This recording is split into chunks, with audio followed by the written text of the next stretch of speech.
Another night of unrest across America. We'll talk about the latest headlines as protests erupt into violence once again. And what does that mean in terms of the coronavirus outbreak? Here's what you need to know.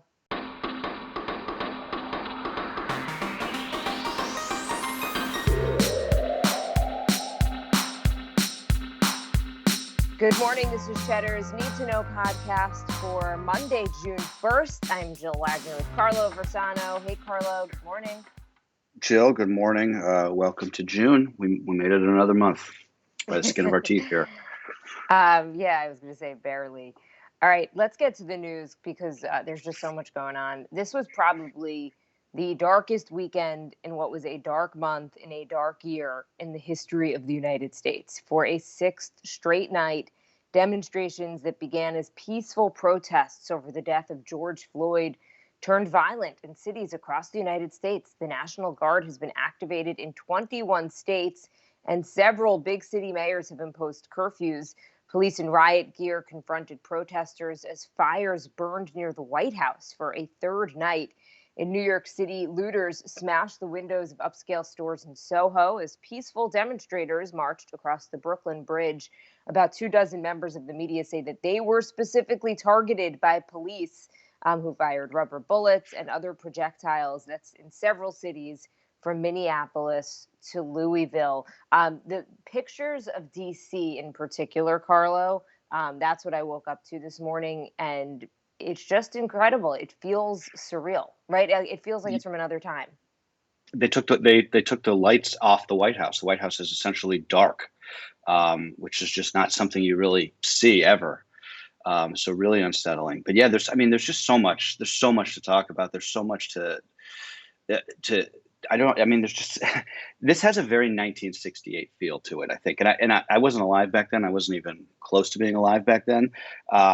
But everyone I've spoken to, basically just my parents and people from the boomer generation who were alive and young back then, they all said the same thing, right? The reason why it feels that way is because there's so much happening, right? There's so much happening at once. And that was one of the big senses that you had back then, right? You had, Martin Luther King assassination, the RFK assassination, all set against the backdrop of Vietnam really, really spinning out, and this election. So, of course, then there was also the broader civil rights movement. I mean, those aren't the same issues we're dealing with now, but it is that same sense of like, there's just so much going on at once. We have the biggest pandemic since 1918. We have the biggest economic crisis since 1929. We've got the backdrop of the, institutional racism in this country, which itself is part of this even broader issue of just the fact that the country that we live in has become really untenably unequal. And as we've seen, and as we've reported and talked about for the last couple of months, Jill, the pandemic has really exposed that to a degree that nothing else has in our lifetime, I think.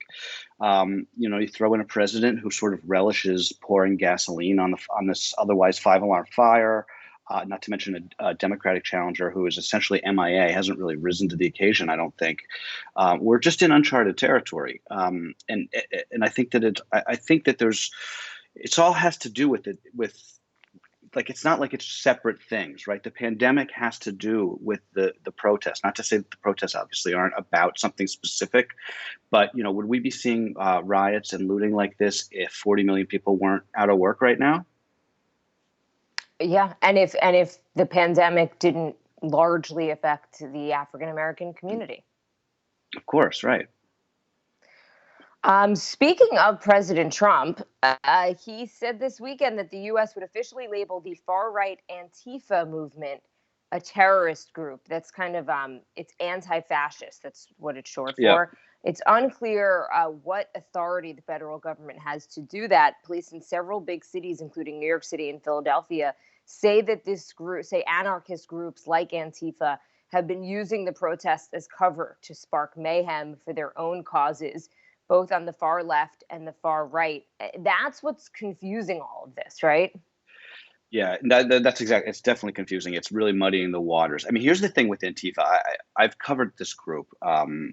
I did this documentary, 5 years ago now, about the rise of sort of far right hate groups, and I was trying to interview some people from Antifa, and they actually, I was harassed, I was threatened by them. It's why I deleted my Facebook account, to be frank. So they're not. I have no, I have no feelings of goodwill towards this group. But what I will say about them is it's not really a group, right? It's this extremely diffuse movement. It's leaderless. It doesn't. So this thing that President Trump is doing doesn't really have any practical effect. But excuse me, there is a lot of pressure on the administration, I think, to find a boogeyman to blame for how this is getting out of hand. And I think the media is probably going to take the bait because we always do. But that's not to say there shouldn't be people held accountable for acts of violence and I think acts of looting. I don't think anybody really thinks that that's that those things are appropriate. The vandalism we've seen, but to me, it's just an attempt to hide from this basic fact, right? People have the right in this country to demonstrate, and the police in the United States exist and are paid to protect those rights. And a lot of the cities that we, especially here in New York, you're not seeing them treat protesters as the way they should, right? The police are treating protesters as enemies, and police aren't supposed to be an occupying force in American cities. And for a lot of people, it feels that way. And I think that that's what the genesis of a lot of this rage is coming from. And it's not to excuse violence against the police. But in the same way, you're seeing pictures of police cars ramming protesters here right down the street where I live. Why? Why is that happening, right? Yeah, well, and just can't forget that this is all happening in the backdrop of coronavirus, and this weekend's mass protests are leading to worries from many public health officials that the gatherings will help seed new coronavirus outbreaks, particularly within communities of color that are already hard hit. The protests have also delayed the planned reopenings of some areas. So Miami public beaches were scheduled to reopen today, but they're going to stay closed for the time being. New York City, meanwhile, is still on track to start its first phase of reopening a week from today. Yeah, we'll see how that goes. Look, Jill, it's hard not to be worried when you see these pictures of all of these people converging, some not wearing masks. It's definitely a worry, right? The rate of the virus. Masks aren't foolproof. Even in a Yeah, of course. mask in New York City, for example, you're still supposed to stay 6 feet apart from someone. Right. Yeah. It's hard. The police are like, if you're going to protest, maintain social distancing. That's just, it can't really happen in this situation. Right. And then remember, the rate of the virus is slowing, but it's still spreading, right? It's still growing, overall in the United States. It certainly feels like we've forgotten that this thing, it really ain't over by a long shot. But Jill, the other thing that I was thinking about this weekend is there's something to me really disheartening and upsetting about, you see, how many photos have we seen, over the last couple of months, especially back in March and April, of, healthcare workers and nurses and doctors wearing garbage bags, right, for their PPE, not being able to get masks. And then you see, there's police who look like they're coming out of the RoboCop movie, right? We have a police force that has been completely militarized.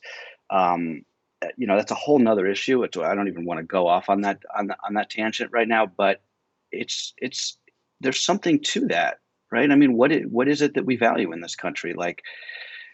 I don't know. I hear what you're saying.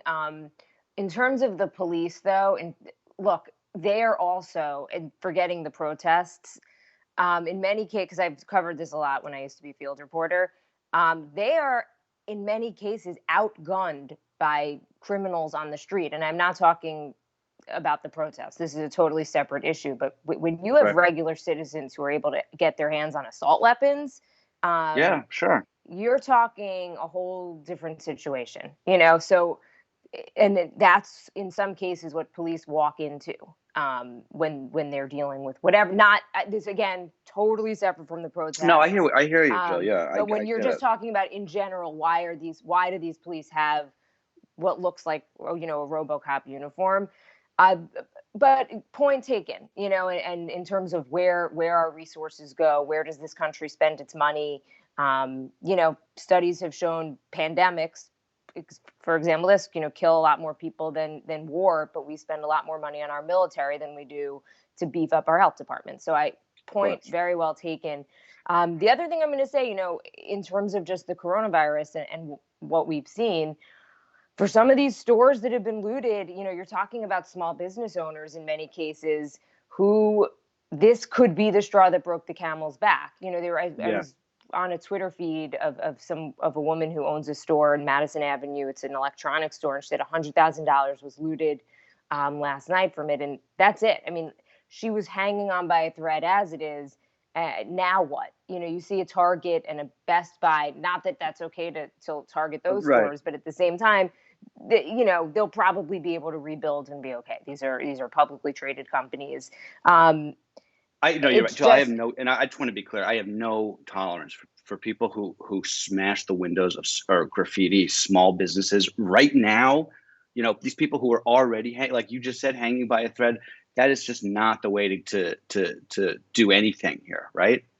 And I've seen video of protesters. I saw video of a Black woman literally standing in front of a Starbucks store saying to other protesters who were just happened to be white. I mean, that it was their races were being pointed out in this video that I watched, and they were writing Black Lives Matter and putting graffiti on a Starbucks store. And this woman's like, "What are you doing? This is not what this protest is about.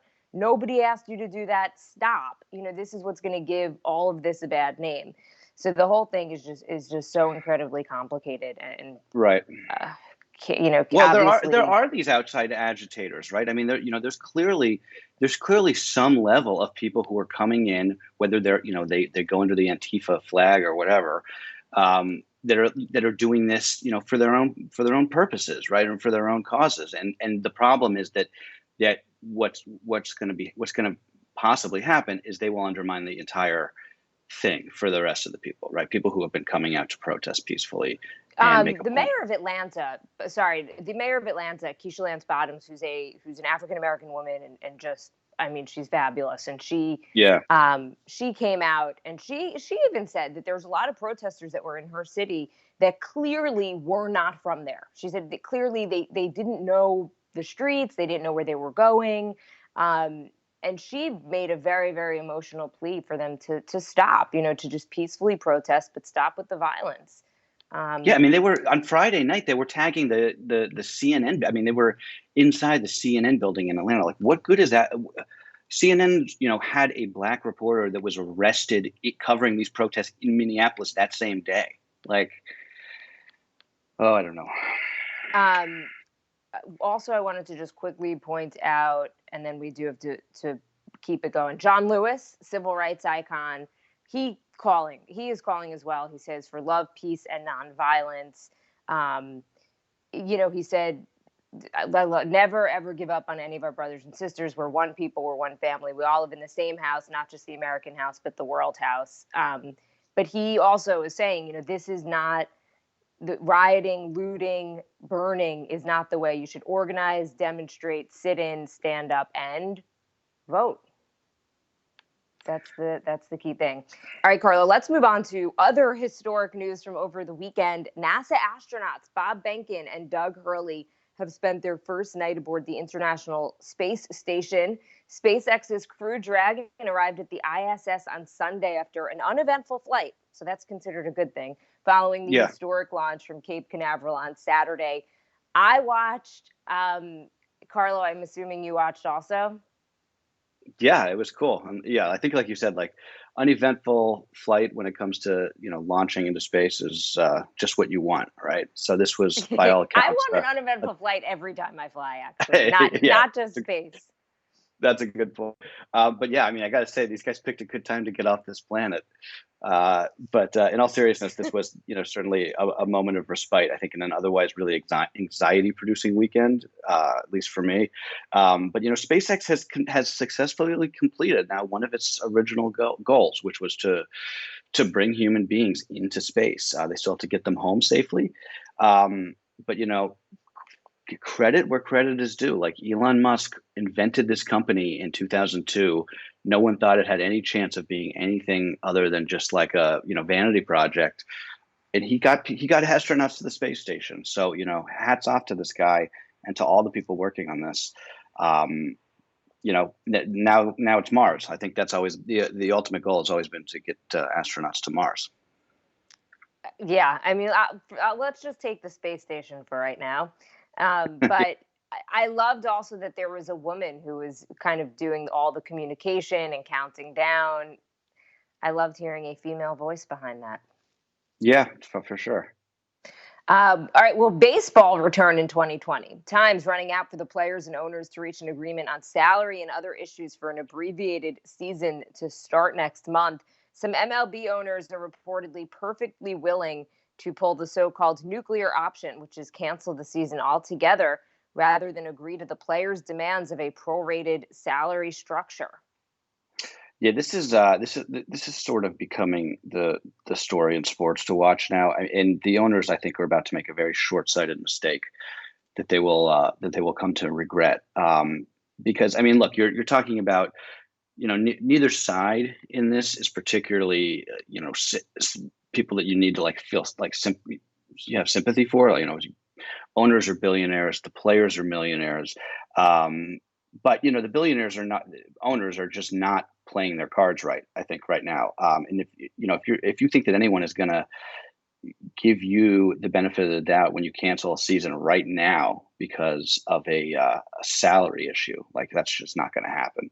And it doesn't seem a prorated salary doesn't particularly seem. I mean, I'm not like a labor negotiator, but a prorated salary doesn't seem particularly crazy for the players to ask for, given that they're still going to have to go out there and play, right?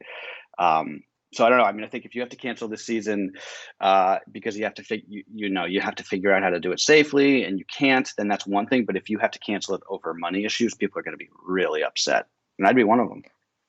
By the way, I don't think either side looks great in this. Just figure it out. I mean, don't the players want to play anyway, and don't the owners want to get this going? It seems to me like they need to just get in a room or on a Zoom call or something and hammer this Right. out, because I think, to your point, I don't think anyone has sympathy for either side.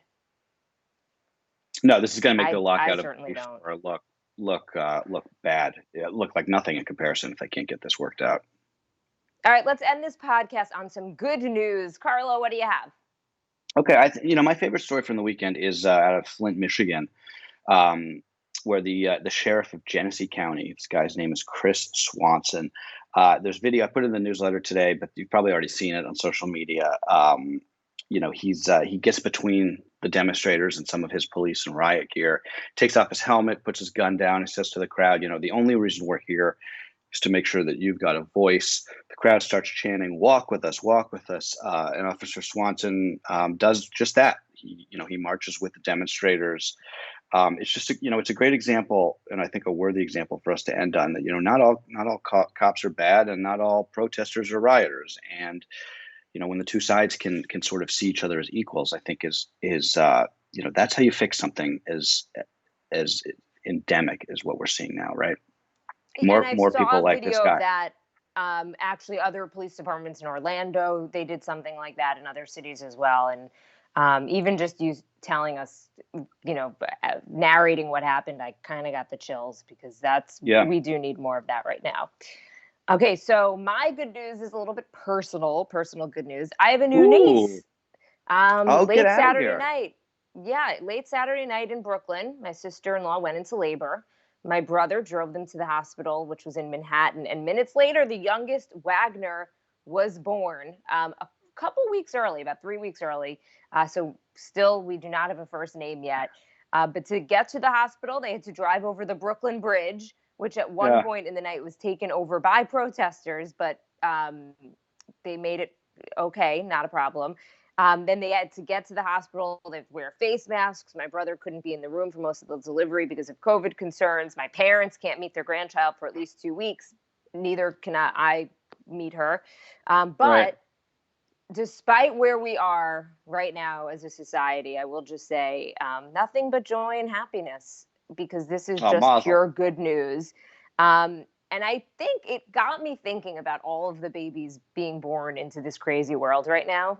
Like, what am I going to tell No, my niece about, or what are yeah. her parents going to tell her about the night that she was born? One of the more, in terms of just news and what was going on, we equated it to 1968. But is it 1968 combined with 1918 and maybe, Right. 1929. It's just Right. such a historic time that we're in right now. And I hope that when these babies that are being born into this world, in 10 or 20 years, they look back and it's a better place, that they'll just be like, what was going on? What do you mean? There were all of Right. these problems, like that. Hopefully they will just, at least if not fully solved, be on the way. You know what you got to do, Joel, before I forget? Save the when was she born? Saturday night? She was born really early, I think technically Sunday morning. I was Okay. trying to figure out, I was trying to get the New York papers. The New York Post, the cover was the space shuttle. It wasn't the Yeah. riots. But I'm going to even just digitally, I think, just save Yeah. what the cover I have the was of Sunday papers Times. across the country. Oh, you I do? have the Sunday Times Okay. here. I'll save it for you because that's Okay, a cool good. thing. I think my parents did that. They have the New York Times from the day I was born, but Most nothing. It people, it's wasn't. pretty It wasn't nearly as uneventful. interesting. Yeah, Yeah, this really. is just wild. Okay, everybody, But that's what you need to know mazel for. to your sister-in-law and your brother. That's fantastic news. Yes, thank you. Maybe tomorrow I'll be able to report the name. I hope so. And yep, that is what you need to know, though, for Monday, June 1st. Thanks for listening. All right, stay safe, guys.